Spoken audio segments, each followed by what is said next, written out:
பிரித்தானியாவில் 8000 பவுண்டுகள் பணம் கேட்டு முதிய தம்பதியினரை அச்சுறுத்திய வழக்கில் சார்லட் பிரவுன் மற்றும் பிராட்லி ஜான்சன் ஆகியோருக்கு சிறை தண்டனை விதிக்கப்பட்டுள்ளது.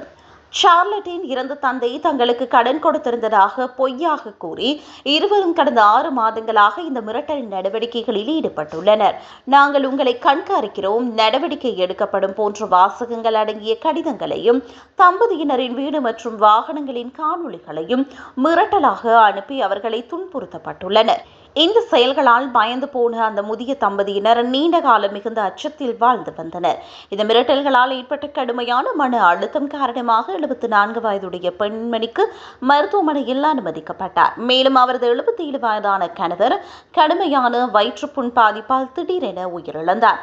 தங்களுக்கு மிகவும் நெருக்கமான ஒருவர் இத்தகைய செயலில் ஈடுபட்டது அவர்களுக்கு தெரியாமலேயே அவர் உயிரிழந்தது சோகத்தை ஏற்படுத்தியது. தண்டனையை தவிர்க்க தனக்கு முற்றிய நிலையில் புற்றுநோய் இருப்பதாக போலி மருத்துவ ஆவணங்களை தயாரித்து நீதிமன்றத்தில் சமர்ப்பித்தார் சார்லட் பிரவுன்.